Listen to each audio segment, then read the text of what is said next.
From 2015 to 2025, it's been a wild decade of UAP disclosure, congressional reports, whistleblowers, and revelations. But are we really living in a new age of transparency? Or are we witnessing a highly coordinated human intelligence campaign, culminating in something far beyond nuts and bolts? Today on Cryptic Accounts. This is Cryptic Accounts. By paranoid people, for paranoid people.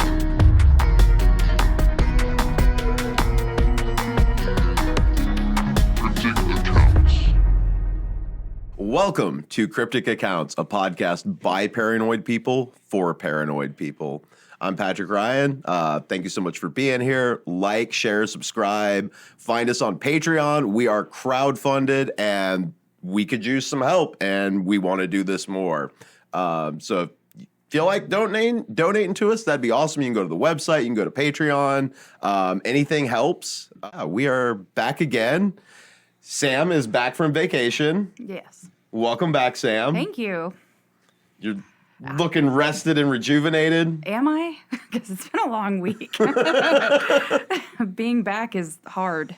Well, we missed you while you were gone.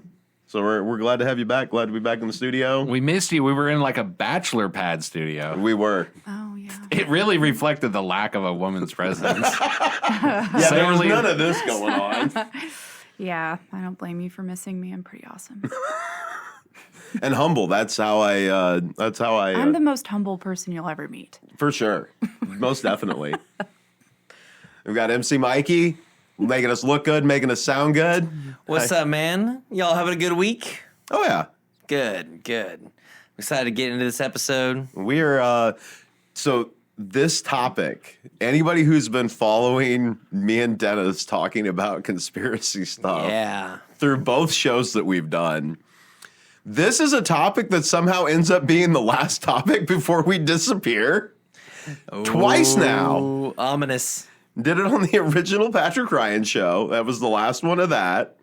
Or one of the last. I think it might have been the last. It was the second to last was a tip, and then the last one was this topic. Yes. And there's tons of new information. Yes. Every time I come back, I keep coming back to it because this is my topic that this is what I think is the biggest thing going right now. Okay, but then so we lost like 2 or 3 years. Yes. After we did that episode. Yeah. Then this was the last Cryptic Accounts episode before we disappeared. Yep. For 4 years. We're not leaving, you guys. We will be back next week. We promise. We hope. We've made promises before. We pray. We don't know what's going to happen. Our plan is to be back, though. This isn't going to end it. But in true fashion of, I think every time we've covered this topic, it's Dennis leading it. Yeah. Was it the first time? Was that you too? Yeah, all 3 times. Oh, no. I think the first time I actually brought it up because that was the original show where I was putting all that together. It's possible. But we were both talking about it. It was Yeah. you and me. So Dennis is running point this week. So I'm going to throw it over to Dennis. What up, fam? Take us down the UAP disclosure rabbit hole. All right. For nearly a decade, the American public has witnessed something unprecedented. An official unveiling of the UFO phenomenon unlike anything in history. Yet, this hasn't been the chaotic data dump of whistleblowers or the triumphant disclosure many expected. Instead, what emerged was a carefully choreographed performance executed with military precision through 4 unlikely messengers: a rock star, a spy, a whistleblower who wasn't, and finally, a psychic. Their collective testimony didn't just reveal UFOs, it systematically dismantled our materialist worldview, replacing nuts and bolts spacecraft with something far stranger. This is the story of how the paranormal became official and why that may have been the plan all along, guys. Ooh. Yeah, this is a fun topic. We're doing like the Mount Rushmore. I call it the Mount Rushmore of like disclosure for the last decade. So we're doing 4 men who have been like the most 4 white men. No, not all of them. So we're doing, you can cut that. Leave it in. We're He's doing Leave it 4 in. men, everyone.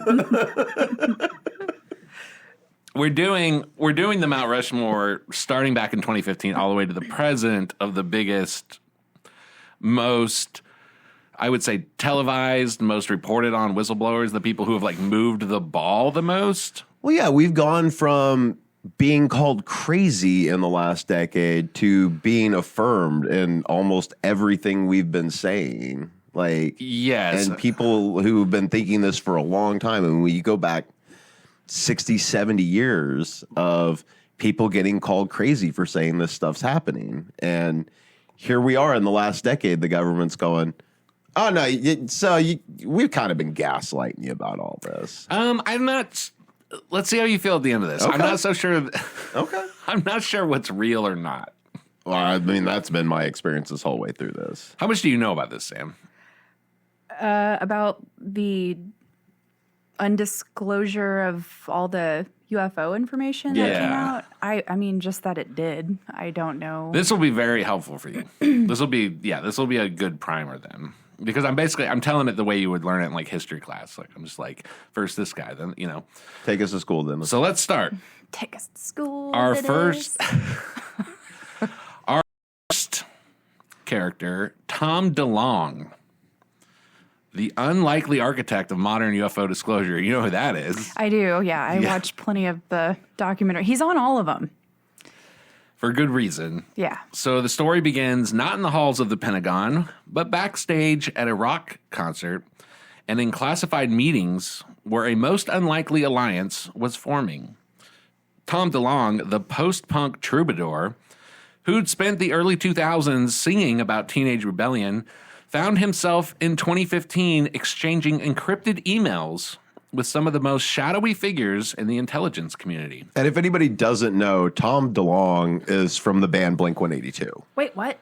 Yeah. Apparently, I do not know what I'm that's who talking Tom about. DeLonge is. I thought that's what I meant. I was like, nope, didn't know that. I'm thinking about that guy that looks like the Wish version of Ed Helm. No, that's no. He's You the know who I'm lead talking singer of about, though? Blink-182. No. Mike, you're gonna have to pull it up. Angels and Airwaves, too. He was in that as well. Yep. This is literally where disclosure starts Man, in the last decade. Alex would be so disappointed in me right now. You know what? He actually probably would be. But yeah, no, Tom DeLonge's from Blink-182. Not the lead singer, he was the guitarist. 'Cause the lead singer played bass, didn't he? No. He might have been the bass player. He's the dude with the lip ring. Co-founder and lead vocalist. And Oh, he guitarist. is he is the lead vocalist. Yeah, I thought you Okay. You know what? gaslit I'm just me. gonna quit talking about this because I have no Well, they idea both who this sang, so it person threw is. me off a little bit. Okay, yeah. Well, that's how it started. Apparently, he was into UFOs. Yeah, he's been super into UFOs for a while. So what began as a musician's passion project would soon become the foundation for the most significant shift in public UFO disclosure in half a century. When DeLonge launched the To the Stars Academy, TTSA, in October of 2017, few recognized the sophistication of the operation being unveiled. The organization's leadership included Jimmy Savan, a 25-year-old.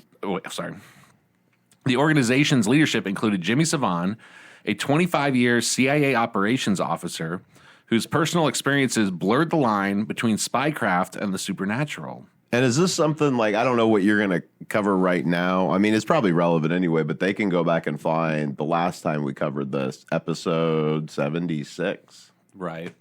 Like, it's just going to be a couple videos back. We might have just Or been episodes. Yeah. Oh, yeah. It's going to be, but there's so much more information. Yeah. I don't know where you're going to go with this. I just meant if they want to go find that, like, that's the last time we talked about it. Yeah. So basically what was happening was Tom DeLonge just started emailing a bunch of people in the government. Then he started getting emails back. Wait, that's an option? Yeah. We could just be emailing the government and just being like, hey, man. Just in general, the government at gmail.com. He was emailing people about his own personal interest in UFOs, and then they started emailing him back. And then at some point, the line kind of blurs about who's running the show. So right now, I'm just listing off some people who were really in the To the Stars Academy, which I thought was going to be one of the biggest deals ever when it did first seem broke. like it. And I think it kind of was. I just think it was for its time. I think Okay. it was the introduction to all this. So Okay. right now we're talking about Jim Savan, the CIA operative. So Savan brought more than intelligence credentials. He carried disturbing stories of a hooded figure that had stalked his family's home, an entity his wife witnessed multiple times before it vanished through solid walls. Oh. Yeah. It's crazy when you look it up. These weren't campfire tales. They were experiences that mirrored reports from Skinwalker Ranch, the Defense Intelligence Agency's former paranormal research site. So Simivan would later state in TTSA interviews that these encounters were, quote, inextricably linked to the UFO phenomenon. Equally significant was the recruitment of Dr. Hal Puthoff, the CIA's former psychic research director. Puthoff's involvement connected TTSA directly to Project Stargate, Subtle. the government's $20 million investigation into remote viewing and psychic phenomena. During the Cold War, Puthoff had trained intelligence operatives in mental espionage techniques. Now he was applying those same principles to UFO research. The Pentagon contract TTSA secured in 2019 revealed the depth of these connections. While nominally for, quote, metamaterial analysis, internal documents showed the research scope included consciousness-based detection systems, quantum entanglement applications, and anomalous cognition studies. Please tell me you're going to explain those things. Well, yes, we're going to get deeper into Okay. but the consciousness-based, That's the one that really catches my attention. that one will show up near the end. Okay. Is that the like out of body? Like astral Like projecting? yeah. Is that Psionics. is that one? Is that? what that one- that Remote viewing does involve that. Oh, yes. is that remote viewing? That's right. That's what Yeah. it's called. So Yeah, astral projection is where you like leave your body. But yeah, Yeah, no, remote what viewing they're- is where you stay and you can somehow like see and hear other things I happening. think you do leave your body during remote viewing. I'm trying to think during Questionable. like the CIA, like the 1984 stuff. I guess they were seeing it, but I don't remember them describing it as like they left their body. They could see like in the other room that the CIA was like had somebody in and was like reading something. Yeah, you're right. You're right. It has been associated with out of body experiences, but I think Puthoff was into all of that stuff. It all kind of goes hand in hand. Yeah. So those are two of the people, Simivan and Puthoff, who were involved into the Stars Academy. So DeLonge's project was called Secret Machines with a K. I never understood this. I remember listening to a podcast about when he was working on the first Secret Machines book. Put that in the band list, Mikey. The band name Secret list. Machines. Well, you can't take it from Tom DeLonge. Well, he was just a guy. Well, but is it a band already? So Mikey's been pulling names of things that we've said on the show as potential band names. I like I don't know that. if we talked about that Yeah. on the show or not. It's gonna be a Discord thread or something. like Mikey's band names. I like band names. I'm sorry. It's fun. Sorry, Dennis. no, that's okay. So DeLonge's Secret Machines project served as the perfect vehicle to normalize these ideas. The book series and accompanying nonfiction volumes presented ancient astronaut theories and occult history alongside technical discussions of anti-gravity physics, all under the guidance of Simivan and Puthoff. So if you're not aware, the Secret Machines series was a book of novels. Okay, But I he- was not aware of that. But he had a co-writer, but he was basing them 100% on real classified information he was getting. So it was a form of like soft disclosure. Really? Yes. No, And I that's had, why it has like nonfiction volumes that accompany it as well. So there'd be a book about somebody who got abducted, or there'd be a book about it was nonfiction. It was fiction that was meant to tell a story that would teach you about these technologies from like the CIA's point of view. I'm gonna have to look those up. And the timeline's real weird because he was definitely he was messaging these people and emailing, but also they were emailing back. John Podesta also was a guy who was messaging and talking to DeLonge and helping to start To the Stars Academy. What are you talking about? Pizzagate guy? Mm-hmm. He's in this too? He was involved. We're not going to get into him, but he was one of the people who helped found this. Oh man, that's how a lot of this came out. That DeLonge was talking to these people. Was it came out in the WikiLeaks leak. He was in we talked about him in the QAnon episode, I think. Mm-hmm. Yeah, he's got his little tentacles in a lot of different stuff. Ugh. All the Pizzagate stuff, like all the Pizzagate WikiLeaks stuff, that's how a lot lot of this came out. Okay. That he was talking to them, but also, yeah, I do remember but also that. publicly, Yeah. they made a big public announcement. They started this academy. You know, the whole idea was that they were going to be doing the To the Stars Academy was going to essentially be like an out in the open discussion of not just disclosure, but they also were going to they had promised to work on metamaterials and like all this stuff that you would think the government would be doing. And just out of nowhere, Tom DeLonge's like, oh, I got all these CIA people and we're going to be doing all this stuff out in the open. It's like, it just raises the question of who's letting him do this? Yeah, I mean, I think that was our question before. Is just why? Why him? Why now? Why these people that are involved in psionics and remote viewing and like the guy who says there's a hooded figure going through his house. So our next figure, by the time Luis Elizondo, There's an old friend, took center stage in late 2017, the groundwork was thoroughly prepared. The Navy UFO videos TTSA helped release got the headlines, but the real story was a seamless merger of national security insiders, paranormal researchers, and popular culture that DeLonge's group had engineered. It was just to get it out there and get it in people's faces in like a non-woo-woo way.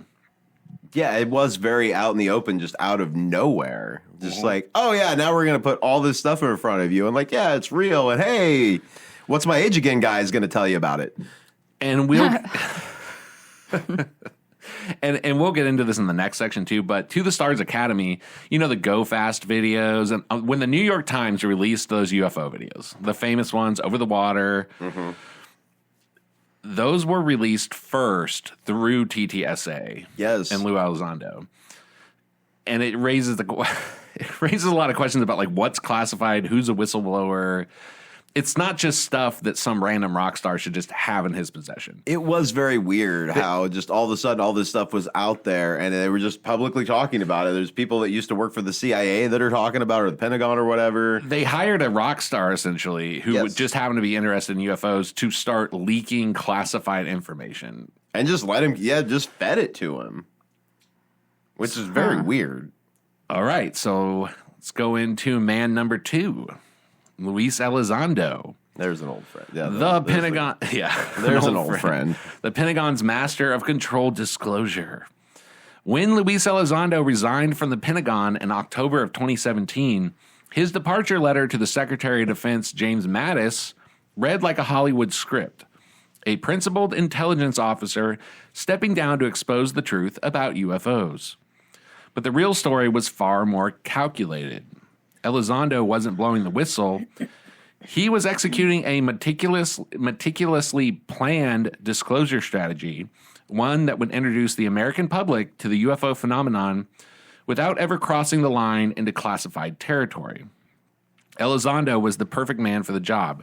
He was a 20-year military intelligence veteran with a background in counterintelligence and psychological operations. He was a human intelligence manager. Yeah. He had spent his career navigating the shadowy world of classified programs, and his final Pentagon assignment was running the Advanced Aerospace Threat Identification Program, or ATIP, gave him the perfect cover. And I've always thought it was weird, because if you look at his resume, also, here's something weird about Luis Elizondo. So his dad was a Cuban revolutionary who was involved in like the Bay of Pigs type stuff. Oh. From childhood, and this is on Wikipedia, because I believe it's in his biography. From childhood, Luis Elizondo was part of this group. It was a Cuban-American paramilitary group that at any time could have been called up to go invade Cuba, and that was like his childhood. Here's from Wikipedia. Luis Elizondo is a son of Luis Elizondo III, a Cuban exile who volunteered for Brigade 2506, a CIA-sponsored group of exiles formed in 1960 to attempt the military overthrow of the Cuban government, headed by Fidel Castro, which culminated in the Bay of Pigs invasion. According to his 2024 memoir, Elizondo grew up being trained for Alpha 66, which he describes as a slightly rebranded Brigade 2506. So the CIA runs in this guy's blood. Yeah.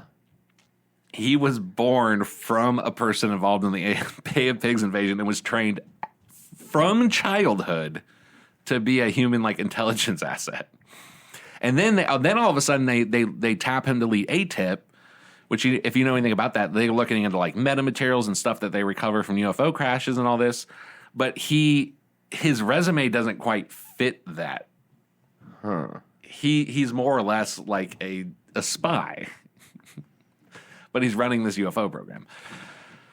So officially, ATIP was a small, underfunded project studying aerial threats, but unofficially, it became the repository for the government's most baffling UFO cases, many of which carried a disturbing paranormal undertone.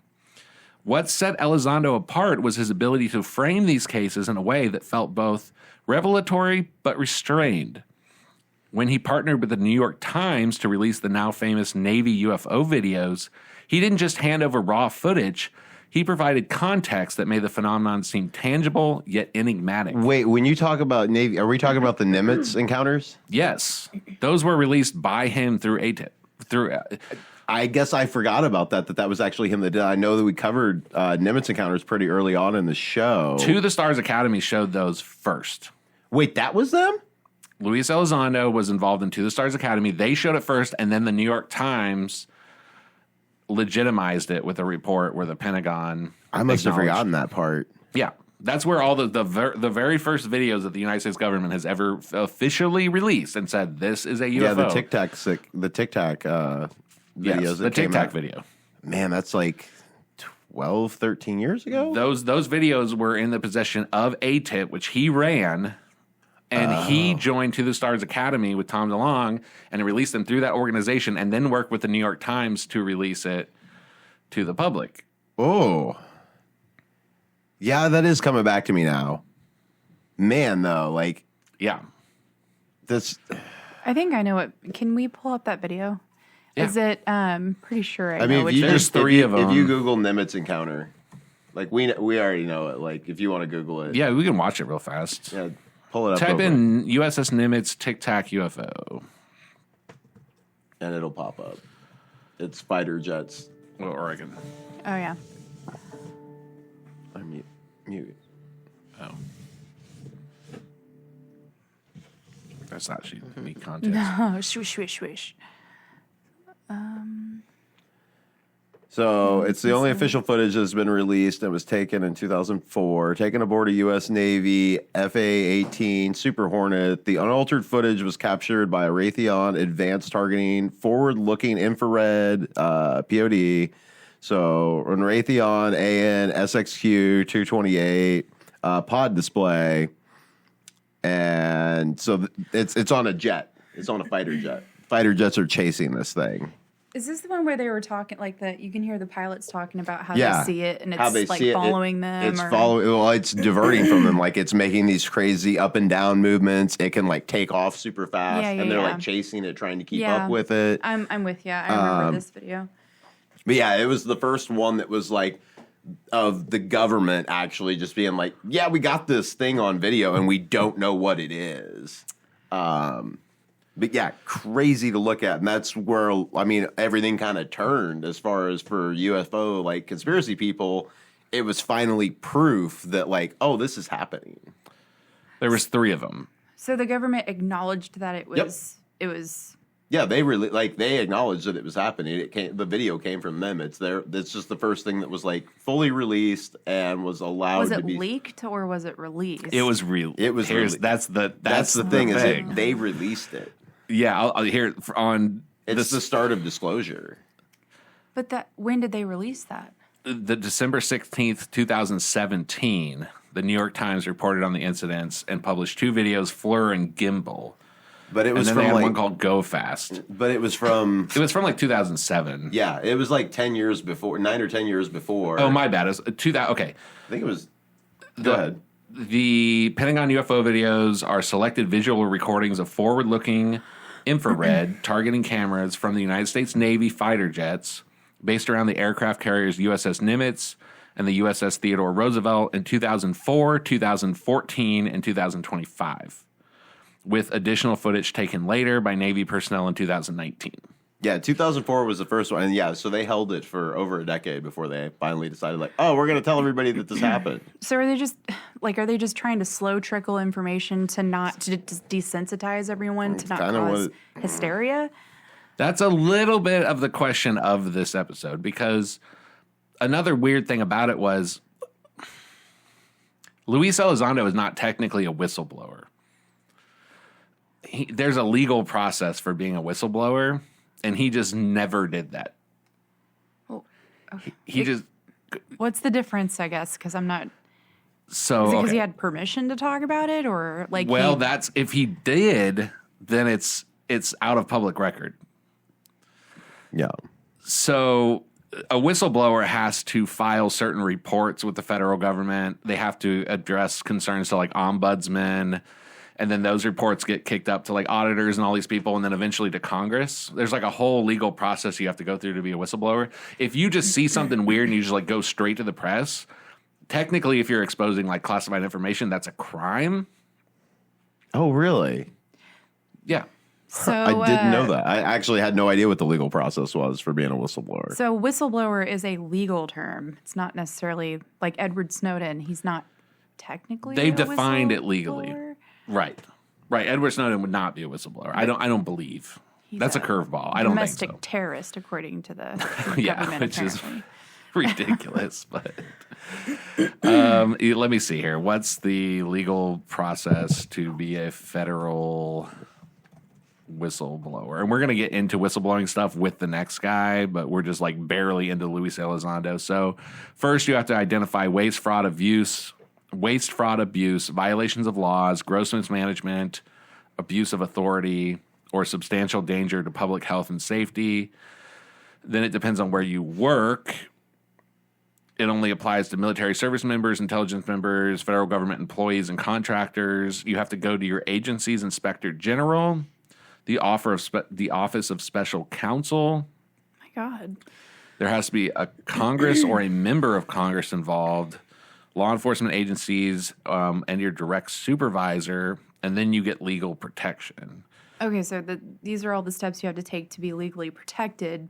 That's not to say somebody just can't find a bunch of documents and send it to the Washington Post. And we would still call that a whistleblower. But they wouldn't be legally protected because they didn't go through the right avenues to be protected. Right. And so he released these, and I believe there's some question about when they were declassified, but he released these just without doing any of that. He just quit his job and was like, here's three videos of UFOs.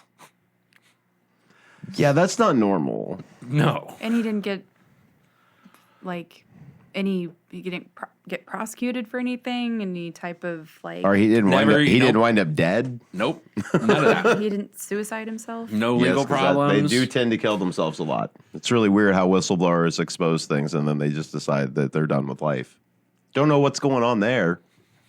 Yeah. So, and this is another question because remember, he worked his whole life was involved in like CIA and like human intelligence stuff.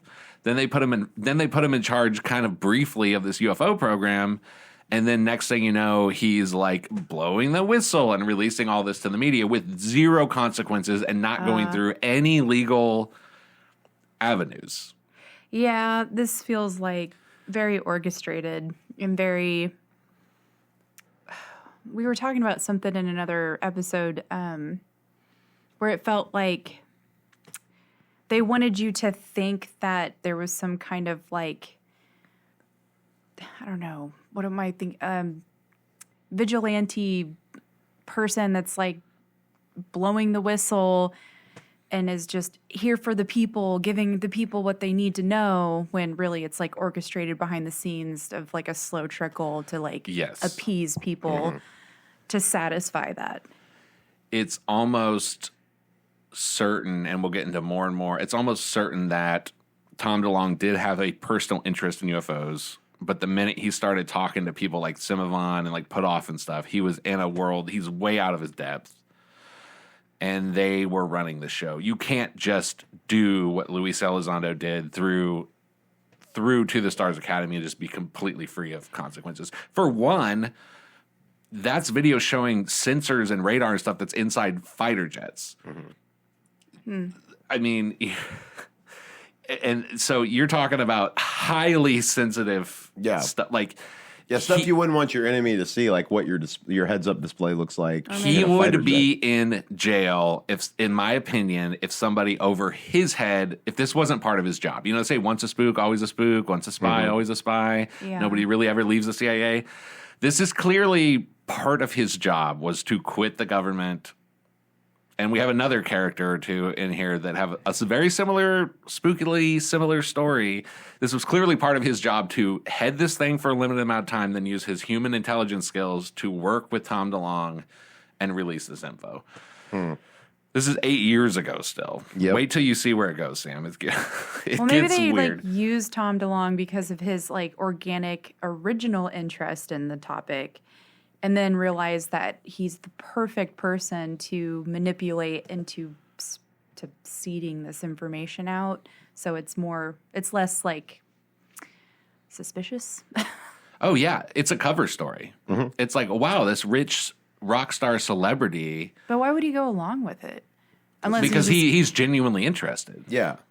So they're manipulating him into thinking that he's got like the inside knowledge.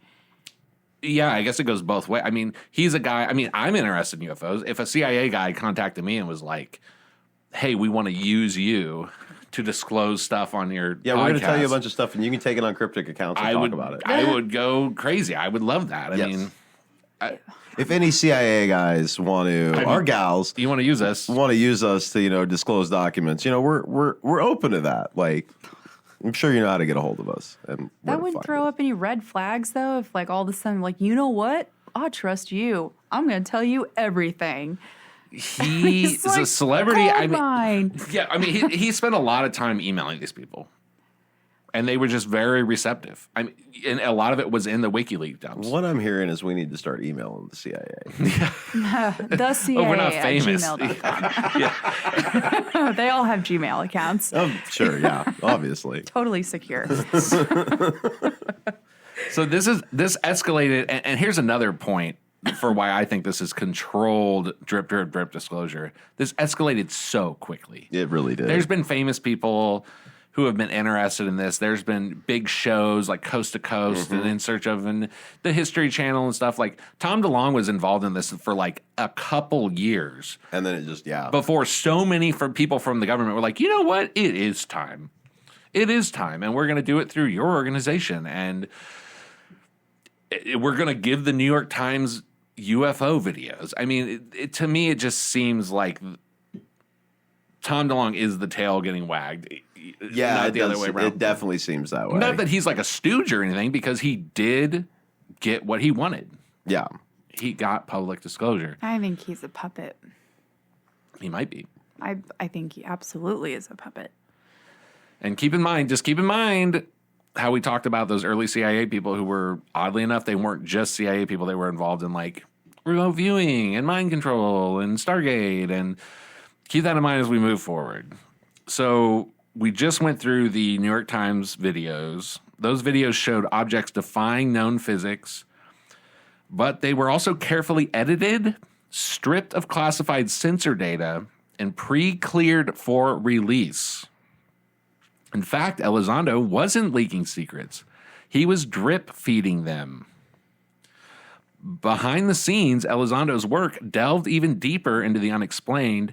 He inherited research from the Defense Intelligence Agency's OSAP program, which was a precursor to ATIP and involved Robert Bigelow. That's a name. That is a name. So they are famous for investigating Skinwalker Ranch as well as UFOs. Which is something we've never covered, and I've started research on skinwalkers. That's good. I'm putting together. I can't separate after the last few years in OSAP and the History Channel show. I cannot separate Skinwalker Ranch from like possible intelligence agency manipulation. Like I can't separate the two worlds. There's some weird video. Like there's so many videos, and it's gonna be a hard episode on Mikey because there's going to be a lot of videos when I do it because there's so much stuff out about him now. Like, man, the last 10, 15 years of just everybody having a camera in their pocket has really just changed so much about. Oh, and having actual scientists out there. Yeah. Skinwalkers of the Pentagon, great book. Skinwalker Ranch, for all who don't know, hotspot for UFO activity, intertwined with poltergeist phenomenon, invisible entities, and animal mutilations.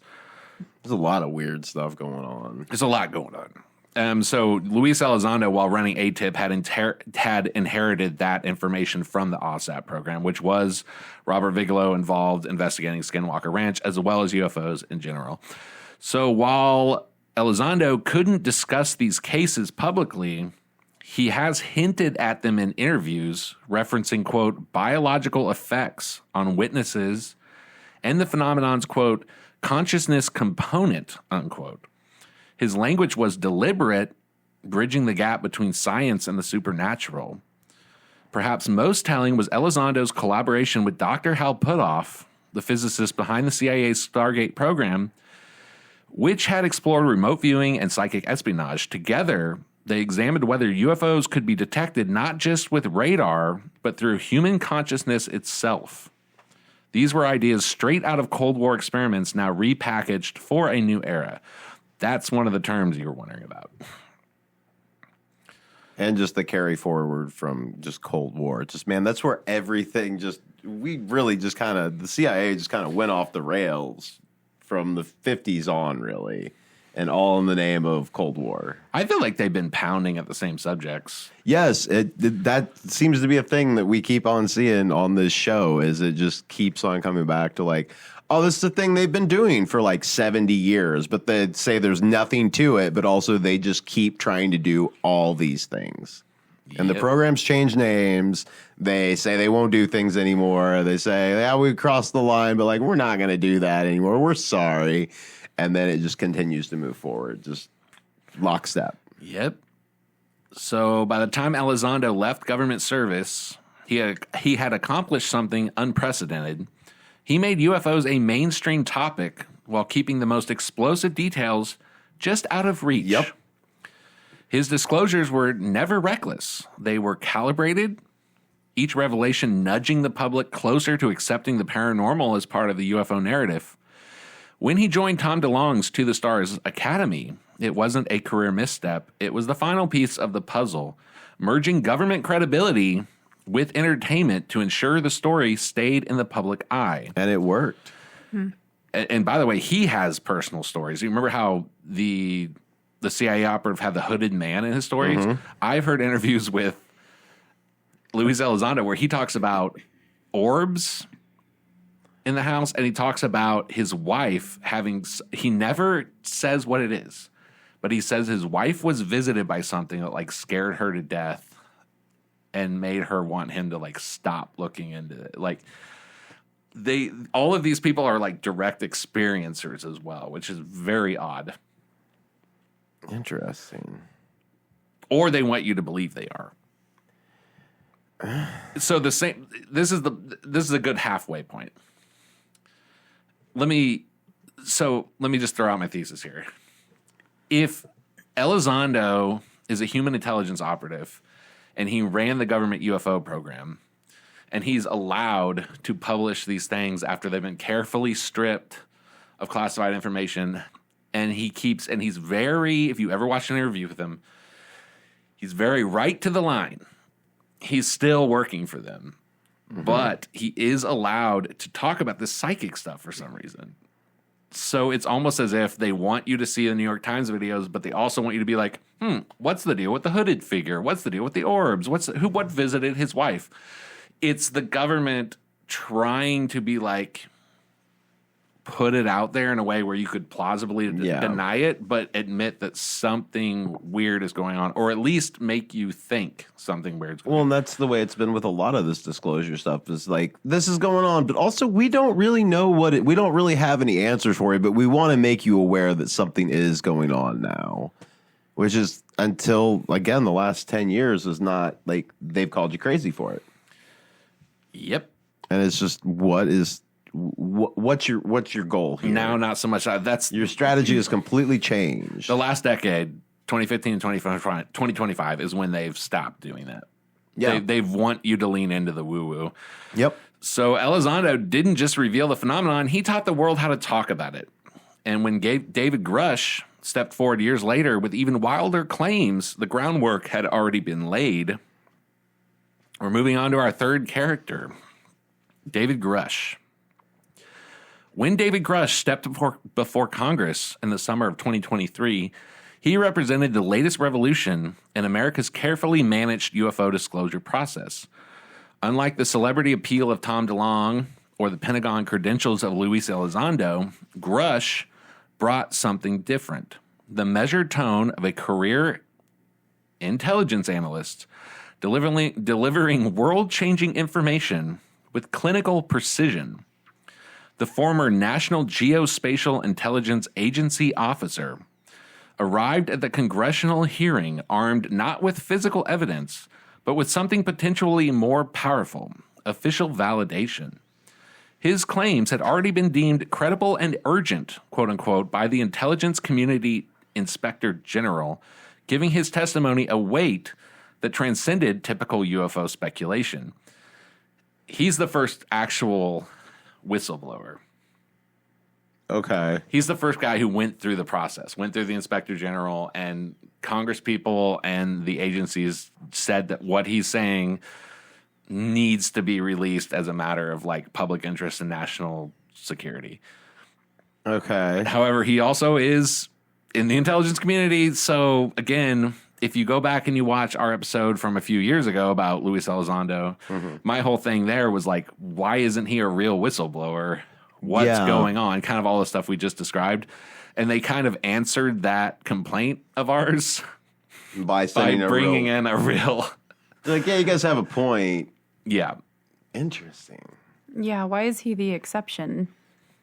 Yeah. Yeah. They could have at least pretended. It's like, By the way, the NGA specializes in mapping and imagery analysis of foundation data, including topographic, elevation and terrain, land cover, and geodetic information. This is our spy satellites. Okay. That's how it plays into the intelligence community. So we got spy satellite guy here. He's got some stories about UFOs, and he's a real whistleblower. The inspector general said, you got to tell the public. So Grusch's revelations followed a pattern now familiar to those tracking the disclosure timeline. Extraordinary claims delivered through ordinary bureaucratic channels. He spoke of, quote, non-human biologics recovered from... Oh, go ahead. Nope. What did you say? She just said band name. Band name. Oh, non-human biologics, yeah. He spoke of those things recovered from crash sites, carefully avoiding sensational terms like alien bodies. He described vehicles exhibiting impossible characteristics, craft that appeared, quote, bigger on the inside than on the outside. It's like some Doctor Who stuff. This is the time frame where it was leaked that they had sent someone into a UFO that had crashed, and when they got, it's like 50 feet in diameter, and when the guy got inside, he said it was like shopping mall size. There's a lot of roomier in here. You wouldn't think you'd have space to move around, but you really do. God, that'd be sweet. So he would describe this. I want one of those. Yeah. I know. You have a little shed, and it's like a big I'm going to my she shack. shack. It's like a tiny little box, but it's like a mansion on the inside. It'd be sweet. But he couched this in language and technical terms like space-time metric engineering. I believe this is around the same time when they stopped saying alien, they started saying non-human intelligence. Well, and they changed UFO to UAP. Like, I don't. You know what? It actually turns out, because I've been reading so much like old FBI documents and stuff, it turns out that's UAP is what they've been using secretly forever. Really? Since at least like the 60s. Yeah. So that was just like the average person that came up with UFO? It's a combination of things. Okay. But actually, the UAP didn't just become a thing in the 2010s. Why can't I remember what UAP stands for? Unidentified aerial phenomenon. Oh. They took it away from being a craft. That's also part of the narrative here. Is they would call them UFOs in public forever and ever. I don't know The why I kept UFO is going to- object. Like, It's a flying object. So what do you think? You think a plane that's not ours? yes. Aerial phenomenon could be an orb. It could be plasmoids. It could be any phenomenon, right? So instead of alien bodies, we have non-human biologics. Instead of like a craft bigger on the inside than outside, we have space-time metric engineering. These are a lot of words happening right now. They're trying to get us used to like some far out subjects. They're just trying to like exhaust people mentally with all this Or information. just prep you and groom you I think it's to probably not think it's. I've been telling you, our government is they're like a classic narcissist. They gaslight you and groom you and abuse you and then call you pretty and then you go back to them. Yep. Yep. That seems to be what's happening. I have no experience with that. And this to me is what might be the most significant part of Grusch. Okay. Because we've had Jacques Vallée, we've done stories about the Mothman and this and that. Okay. Oh, I love that stuff. The Mothman stuff. That movie. It's the whole idea that it's not alien. It's not a thing and a physical craft coming from another planet. Because Grusch, most significantly, was pretty much the first of these whistleblowers to suggest that the phenomenon might represent intelligence from, quote, other dimensions rather than outer space. The intelligence community's response to Grusch's testimony proved as revealing as the testimony itself. Unlike true whistleblowers who face retaliation, Grusch maintained his security clearances. The Pentagon issued no denials of his claims, only carefully worded non-responses. They're really good at that. See, abusive relationships. You're right. I think you nailed it. It really is. Journalists noted how I'll also say this, assuming all these people are saying what they're allowed to say, you would do a non-response because he's saying what they want you to believe. Yes. He is their messenger. Yep. But they don't want you to think he's their messenger. They want you to think he's a rogue. Well, yeah, that's what I was Agent. saying before. It's Yeah. like with the Tom DeLonge thing, like they're picking people to be the people's messiah when it comes to all this information. Like, the government didn't want us to know this, but this person disclosed all this information, so it has to be true. Instead, really, in the background, they're just puppets to the whole. Yeah, they're the white knight that's like coming in to save everything and be the hero, but really they're a puppet that's just being told, like, this is what we want you to say. Yeah. That's why the government wouldn't deny, but they wouldn't confirm either. Because Non-answers. they're already doing Half-truths. exactly what they want to happen. So journalists noted how Grusch's language eerily echoed the controversial 2002 Wilson Davis memo, a leaked document describing a secret meeting about, quote, off-world vehicles not made by human hands. Were they the robot hands with the fingers? Had to be. Technically, they're not That was human. such a fun episode. That was fun. Perhaps most telling was how Grusch's testimony served as the perfect bridge between Elizondo's Pentagon-backed revelations and what would come next. By introducing concepts like interdimensional travel, while maintaining an air of official seriousness, he created space for the even more extraordinary claims that would soon emerge from our next figure, Jake Barber. In retrospect, Grusch's role becomes clear. He wasn't so much blowing the whistle as turning up the volume on a conversation the government had already carefully scripted. His testimony didn't reveal new evidence so much as validate old rumors, using his intelligence community pedigree to make the paranormal sound plausible. When journalists asked why he faced no retaliation for his explosive claims, Grusch had a simple answer, quote, "I followed the proper channels." Those 5 words may have been the most revealing part of his entire Well, testimony. yeah, because I mean, again, just we got plenty of whistleblowers that follow the proper channels, but then they get all suicidal all of a sudden. So his Grusch, he hasn't killed himself. Yeah. That's weird. That seems to happen a lot. All of these people are Can't do it writing every books. time. It has to be. He didn't work for Boeing. Oh, too soon. Oh no, Boeing episodes. That's coming. So let's get to the 4th and final, the most recent on our Mount Rushmore, Jake Barber. Old Jakey boy. When Jake Barber sat down for his March 2024 interview on News Nation, it's a good one. You should watch it. The UFO phenomenon completed its transformation from aerial mystery to metaphysical experience. It's a wild interview. Barber wasn't another government insider or a military whistleblower. He was something new. A, quote, self-described consciousness researcher. Now, let me tell you a little That's bit a about term I've never heard before. Let me tell you about his background, though. So Jake Barber sure did work for the government. He was a contractor. Okay. First, he was in the military. He was a special operator. Okay. Then he got out. And when he got out, again, go watch this interview. It's crazy. We have full records of his service records. This reporter sits down with a bunch of people that served with him. When he got out, he was basically told, you're going to get out. You're going to go start this company. You're going to become a special contractor. And you're going to be a private contractor for the military and intelligence services that flies this helicopter. Sounds like a pretty sweet gig. In that interview, they show leaked footage of him recovering an egg-shaped UFO.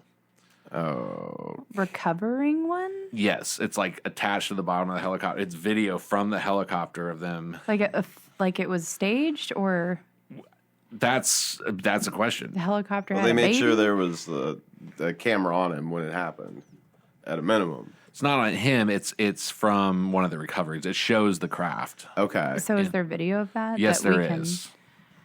Do you want me to play it for you? Yeah. Yeah, let's see it. Okay. I don't know why I said that so loud. Sorry. Let's see here. Oops. So they're picking up a egg-shaped, which would be like the Tic Tac from the Nimitz. So they've got one. They got one. And apparently these things are a little more common than you think. I mean, they seem to have popped up, and I mean, there's different reports of them. Like, how big are we talking here? You'll see. Okay, so here we go. They're bigger on the Last inside. time I was told that. They're bigger on the Am I supposed to leave the sound off here? Yeah. Okay. If this doesn't play what I think it's going to play, let me know. Well, how am I supposed to know what he's saying if I can't Well, that's hear not it? important. We're looking for. It should be night vision goggle type footage of a. Nope, just oh, here we go. There we go. So, yep, it looks like an egg getting pulled up. So where was this recovered from? Good question. I do not remember. Let's see here, but they've recovered a few. Wait, there's been a few now? So we're gonna get into it. This gets into summoning. What? Yeah. This is the like You can do like an incantation and a UFO. This might require a part 2 because again, he just came out like within this year with this information. Okay. But You summon eggs? Crafts? Whatever these things are, like interdimensionally, like you're summoning up a demon. well, some of it's similar, and that might require the part 2. But let's see here. Witchcraft aliens? Here's why they call him a consciousness researcher. You know, the more we talk about stuff, I'm totally convinced we're just characters in somebody's weird D&D Dude, game. we were like, wow. Okay. Like, we're going to throw in some tic-tac shaped spacecrafts that you summon. Yeah, the Dungeon Master's got some weird ideas. He's bored. He's been playing for a while. Yeah, he's tired. So, again, everyone needs to go watch that interview. Not now. Finish this episode. Yes, stick around. Where previous messengers had hinted at the paranormal, Barber dove in head first, describing telepathic communication with non-human intelligences and government programs that sounded more like science fiction than science. He claims that when he was recovering this egg, it was communicating with him telepathically. No, that's not weird or anything. What was it saying? Hello. Notice me, senpai. I believe he described it as get like this me. wash of like love and stuff. Like, Oh, it was like an emotion? he even said, oh, what did he say? Oh, what did Jake Barber... He said something about like the egg still being inside him. Oh my God, About, no. like, he said something about like the intelligence that was communicating with him from the egg is like still with him. Weird. And his job was to go out in a helicopter, recover these things. There was not supposed to be anything paranormal about it. Question. Is Yes. he the only one that has recovered these eggs? He's the only one so far that's come out. He's the character. He's like the character they've chosen to like tell the story. He's the egg He's the retriever. Eggman. He's the egg whisperer. egg- The Eggman. Eggman. He's the egg whisperer. So Barber's sudden appearance in the spotlight was itself telling. Unlike DeLonge, Elizondo, or Grusch, he had no prior public profile. Yet, major media outlets treated his claims with surprising seriousness. He spoke of working with consciousness-based technologies to interface with UFOs, describing protocols that sound eerily similar to the CIA's abandoned Stargate remote viewing program. Most strikingly, he linked modern UAP encounters to much older esoteric traditions. Well, and yeah, with Stargate and stuff like that, they talked about like going to like an international or galactic federation of like different beings that were like alien, interdimensional. It's kind of unclear what they were, but there's like this space foundation of like different alien races that like meets, and like they were kind of like astral projecting into that. Yep. And he's starting a quote new venture. He talks about it in the interview. He's starting a new venture, which it's going to sound crazy. Essentially, they're going to. Have you ever heard of CE5? So that's a whole other issue. Okay. I didn't want to include him in this, but it stands for Close Encounters of the Fifth Kind. Okay. Yeah. Okay, it's essentially you go out on a hilltop and it's Dr. Stephen Greer's project. Okay. You go out on a hilltop, you meditate, you like ask the UFOs to appear, and it has some weird success rate. Barber, it sounds like, is trying to start a venture to do something very similar and then recover the craft. So like call them in and then like disable them or just like steal their stuff? Is they gonna carjack them? This is shady. More or less, yes. what it I don't sounds trust like. these humans anymore. So- They keep stealing my eggs. Yeah. So, yes. So he essentially claims to be psychic. He claims that he has a communication ongoing with this thing, and he claims that he's starting a venture to go out. And again, keep in mind, this guy is approved. He went through a process to release this information. So what made Barber's claim so remarkable wasn't just their content, but the reaction they provoked, where past UFO revelations had been met with skepticism or outright dismissal, Barber's interview generated little official pushback. Here's another weird aspect of it. Why an egg? Are you familiar with Aleister Crowley? Yeah. No. Aleister Crowley was probably the most famous Satanist magician of all time. He started the Satanic Church. Oh. Okay. Well, He also summoned an entity called Lamb. Yep. Lamb? In the 20s, yes. Like LAM. Just LAM. Lamb. He went through a particular summoning that he had learned from all like his occult rituals and stuff. This is very famous. You can Google Aleister Crowley, but here's what he drew when he summoned this demon. Ew. I feel like we've talked about that. When at did some that? point. When was that? That was the 20s. That was the 20s. This is essentially the first picture of a gray alien, Yes. and it was drawn by a satanic magician in the 20s. Yep. Let me see that picture again. Yeah, sure. Or, I mean, I guess I can just Google it, but. This is what happens when the Google guy also hosts the episode. Yeah, that's weird. It is weird. So what you're saying is aliens are demons. Not yet. Oh, we're getting to that. Okay. No, I'm just drawing. I'm drawing. Well, I have to bring him up because, look, Barber hadn't talked about Greys. But I'm bringing up Crowley and Lamb because there's this really strange connection between Crowley, Lamb, and eggs. So Crowley claimed to have contacted Lamb, a thin alien-like figure the occultists claimed appeared to him in psychic experiments in 1918. According to Barber, this wasn't just occult mythology. It's eerily similar to what modern government programs are studying. There is a researcher and demonologist named Nathaniel Gillis, who I'm very fond of. He does research into Lamb and like people who are still like practicing Crowley magic and stuff. Mm-hmm. Crowley described an alien egg, which was a crystalline object that occultists allegedly believe is psychically received. And Barber has hinted that that's how we psychically receive these eggs that he was recovering.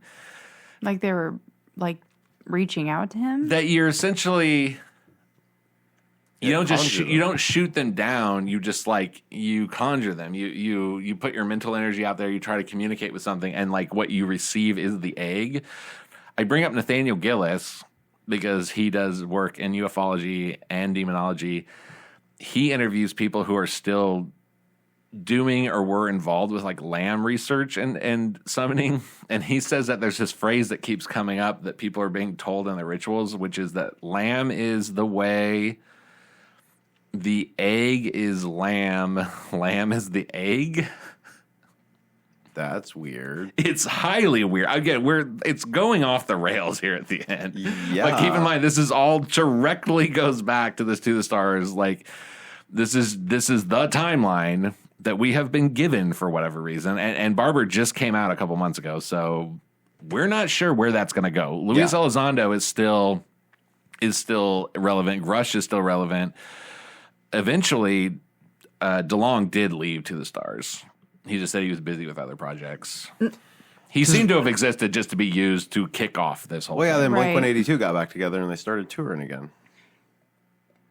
He was too busy to bring the old band back to continue to deal with aliens. Okay. Yeah, that makes sense. So here's something remarkable. It's not just his claims, it's the reaction to Barber's claims. Where past UFO revelations had been met with skepticism or outright dismissal, Barber's interview generated little official pushback. No Pentagon denials. No intelligence community reprimands. Just silence. That says a lot. This absence of resistance spoke volumes after years of gradual acclamation from DeLonge's occult-tinged storytelling to Elizondo's biological effects and Grusch's interdimensional hints. The public has now been conditioned to accept what would have once been thought unthinkable. Mm-hmm. Barber's role in this process now seems clear. He wasn't just another voice in the UFO conversation. He is the final piece in a decade-long disclosure to merge the paranormal with national security disclosure. By the time he finished speaking, the line between government disclosure and esoteric revelation had blurred beyond recognition. It's wild. Again, I'm telling you, you got to listen to this guy talk. The fact that nobody's come out and said this is BS is crazy. It feels like conditioning. Yes. They want you to think that there's a psychic connection to these crafts, that we can summon them, communicate with them psychically, that the intelligence might stick with you after the experience. Oh, It might be lamb related, which is extremely weird. The phenomenon was no longer about objects in the sky. It was about the nature of consciousness itself. And with that, the curtain fell on the most ambitious psychological operation possibly in modern history. I want to throw out one other thing here. This might be a separate episode, but the connection between lamb and these programs is actually way more linear than you would think. Have you ever heard of Jack Parsons? yes. He ran the Jet Propulsion Laboratory. He was like a direct follower and a person who was like directly doing rituals based on Aleister Crowley. I didn't know that part. Yeah. Interesting. He actually, I think he died in an explosion while doing rituals. Oh my God. He died in a satanic ritual explosion. Well, let me. Some sort of a conjuring a lamb ritual. Lamb, yeah. And again, lamb, Lam, not the animal, the big-headed egg LAM. alien. Jack Parsons, brilliant American rocket scientist, one of the founders of the Jet Propulsion Laboratory, equally famous for his deep involvement in occult practices. Thelema, which is a spiritual philosophy developed by Aleister Crowley. He was a follower of Thelema, which is Crowley's religion, combining ceremonial magic, Egyptian mythology, Western mysticism. He joined the OTO, the Ordo Templi Orientis, a magical order that Crowley led, and even led the Agape Lodge in California in the 40s. Parsons was obsessed with invoking spiritual forces to assist his life and his magical work. He worked on the Babylon working ritual. So, Man, all that could be an episode. Just that last little chunk. That's almost like the Yeah. prequel to this one, because I bring it up and it sounds nuts that this guy's talking about eggs and psychic channeling. And it almost just sounds nuts because you have to understand the government has been involved in this from the beginning. From the 40s, their main jet propulsion guy was a Satanist, Thelema worker who was doing Babylon rituals and was trying to summon things. There's always been a connection between this study and that study for whatever reason, even if you just bring it straight back to Jack Parsons. So in the timeline, I think I've painted today, I guess what I'm trying to do is draw the line between To the Stars to where we're at. And I don't know where we're going. I don't know what's going to happen after Barber. I don't know what Barber's going to do or say next. Yeah. He claims he's starting his own organization for like the psychical research and stuff, but they call it psionics now, by the way. So it's like moving from alien disclosure to this other dimensional thing. Well, it's okay. This rock star is going to study UFOs. Hal Puthoff is immediately involved. Luis Elizondo comes in and says, well, I'm not going to say UFO. I'm going to say UAP, and I'm not going to talk about biologics, not aliens. And the next thing you know, got Grusch, and he's like, Grusch refuses to call them aliens or extraterrestrials. Refuses, and heavily hints that it's interdimensional. I have heard interviews with Congress people who get out of skiffs with him, and they're like, I couldn't get him to say alien. He just refuses to say it. So is he suggesting that it's us, but in a different dimension, folding back on itself, talking to us like Interstellar style? Non-human. Non-human. They say non-human intelligence, and then refuse. What's wrong with saying alien then? I don't understand. Because alien implies other planet. Which is not, that's not what They're trying to move away from alien and they're moving away from ET, extraterrestrial, and they're trying to just say non-human. Because it's extra dimensional. So non-human of this planet? Of this planet, or from somewhere that's not in a location in time and space. This is how weird this is. But I can't. If I had the answers, I understand. yeah. They exist in the bookshelf. I mean, the most common thing I think you could think of would be You get it. like a demon. What? Like a demon. That's the only thing I could think as far as like what we know about to like explain is like something that is around us, but also isn't in this plane of reality exactly. That can kind of come in and out like that. Like some sort of being like that. Is that kind of that's what it seems like? Well, that. No, they're not calling them demons, but I've done 4. That seems like it's the 5th that goes all the way back around to Jack Parsons. Yeah. That's kind of why I'm ending at the beginning because for whatever reason, we've already established that these people are what they want you to think. That this, whether or not it's true, it might not be true. They might just want us to believe this for some reason. But they want us to believe in these psychically operated, not even craft, just these one big piece of metal that you can communicate with that is like in your head. They want you to believe in not ET, but non-human intelligence. They refuse to say it's from somewhere else. It's from another dimension. So yeah, call it demon, jinn, fairy. The government wants you to stop thinking about this in terms of they flew a spaceship here. of extraplanetary that it traveled through And they the want galaxy. you to, and they want you to know you might be able to talk to it with your mind. Or could talk to you for whatever reason. For whatever reason. That's what they want you to know. So they've captured some of these eggs. And this egg thing, But the have egg they thing ties talked about- directly back to Aleister Crowley. Yes. Well, you're calling it an egg. That's what he calls it. It's an egg shaped. Well, it's an egg Yeah. shape, but that doesn't necessarily mean. Like, I was just kind of looking up Aleister Crowley stuff in here, and yeah, there's like a lot of connections between UFOs and extraterrestrials.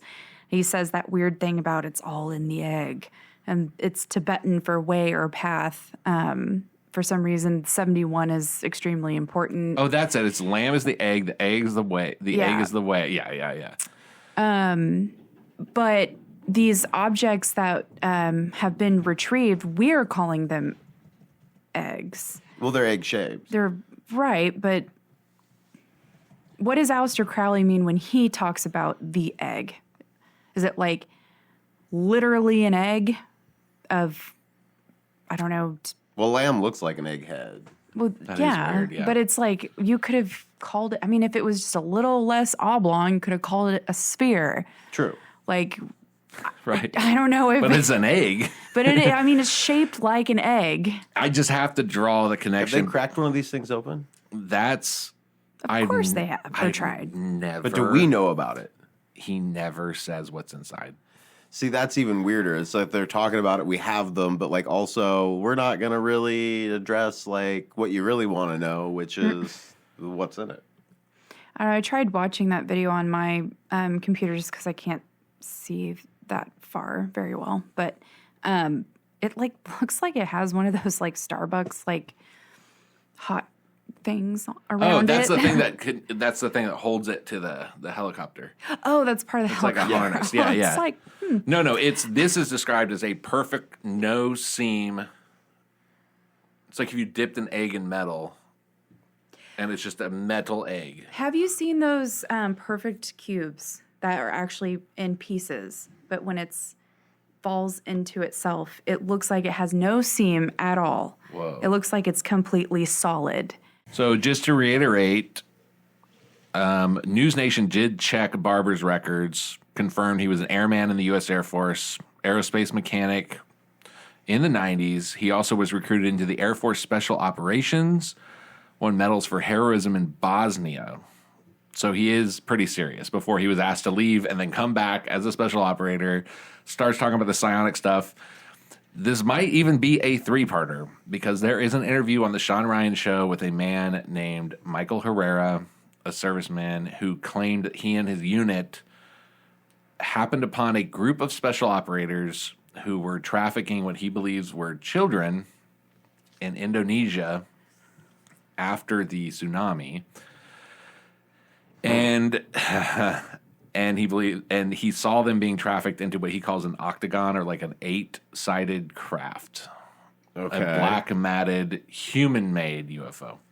Oh, okay. Now, what makes this so weird? Human made.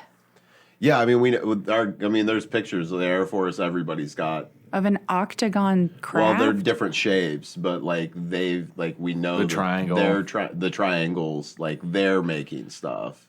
You can usually tell human-made craft because we black mat them out with the stealth and stuff. So Really? I didn't know that. Yeah. So there is this goes all the way back to the Nazis were making UFOs. Yeah, but the ones that just float there, that hover, they can do that. Yep. Well, why they put so much technology into stealth bombers if you could literally just go float around and Well, everybody's very secretive about what they're doing. That's why if you go back to past episodes, some of the stuff that different government agencies see, they've admitted that might be another segment of the government's thing that we don't know about because they don't share it with each other. They're each so top secret, but they've released different prototypes of stuff that they've made. And you can find pictures of them. I mean, I guess maybe that makes sense. They just in the off chance that one of their stealth bombers gets shot down, they don't have access to that intelligence. I think that's the reason. I personally think they're that's just the really reason. holding it close to the vest. So Got it. this Michael Herrera interview happened. Here's what's so weird. So in his News Nation interview, Jake Barber talked about the same craft and how that he calls them psionics, people with psychical powers, and he says the government's working with these people to help bring down these craft or to summon them so that we can use the materials and stuff. It doesn't appear to be hostile. It appears that we're doing some kind of deal where essentially these psionic, a lot of times children, and again, this might be a three-parter because I'm trading children for eggs. Using psychic children to communicate and get the eggs is what Jacob Barber. Now, here's why this is so interesting, though. I believe, and if I'm incorrect, correct me, I believe Jake Barber commented on this Michael Herrera episode about the human trafficking and said, no, those people are going willingly, and they're doing it for the psionic testing. So, this is teasing another episode I'm going to do, but Those people, meaning the children, are going willingly? the people who are being taken out of the tsunami zone are psionics who were taking for their ability to communicate with the craft. I just want to put out there how weird this is getting. Yeah. That you now have a guy going on TV saying, communicate with the egg, and we're taking possibly even children from other countries to communicate with the egg. Why did it have to be an egg? It just sounds so silly. So, from Tom DeLonge's occult-infused storytelling to Jake Barber's psychics revelations, this controlled descent into the paranormal has followed an unmistakable trajectory. Each phase, from DeLonge's celebrity gateway, Elizondo's government validation, Grusch's interdimensional pivot, and now Barber's seemingly consciousness-based climax, each one of these served to acclimate the public to increasingly radical ideas while maintaining just enough plausible deniability, and that is my research for the week. I think this is the road we're going to be going down. Yeah, it's seeming that way, and they're moving it along. They're just moving it down. The next government disclosure probably will incorporate these psionics. Yeah. And it will probably have new information to deal with them. I don't know why they want us to know this. Honestly, it scares me that they want us to even think this, because even if this is fake, even if for some reason it's just a bunch of lies, I want to know why they want me to believe that there's eggs I can psychically communicate with. I want to know how that helps them in any way. I think it's more like a panic that they have to let us know. But maybe that's it. Now, I promise 2 episodes in the future. I promise one that goes all the way back to Jack Parsons and Crowley. And I want to do one about this potential human trafficking summoning. Those are probably going to be my next 2 episodes. Well, looking forward to that. Dude, good research. Thank you. I'm going to make us some UFO bingo cards. See what That would comes actually next. be really fun to just have them in random order Yep. and then see who gets the bingo. That would be pretty great. We should do that. Well, good research, Dennis. Thank you all so much for listening. We appreciate it. If you're enjoying this content and you'd like it to help us out so that we can do more of this, you can go to crypticaccounts.com. We have a donate button there. You can find us on Patreon. Even if you can't do all that, just like, share, subscribe, give us a rating, comment, like all that stuff helps make us more visible so that we can get more attention on what we're doing. So if you're enjoying this, help us out. We'd really appreciate it. And we'll be back next week. Thank you, Dennis. Thank you, Sam. Thank you, Mikey. Love you. Love you guys. Love you. Bye. Bye. Cryptic Accounts is a fan-funded show brought to you by you. Please visit crypticaccounts.com to find out how you can help support the show. Your hosts are Patrick Ryan, Dennis Cheney, and Sam Roach. The show is produced by, and the theme music is written by, Michael Kruger at Birdseye Music. We thank you for listening, sharing, commenting, and subscribing. We'll see you next week. Stay paranoid.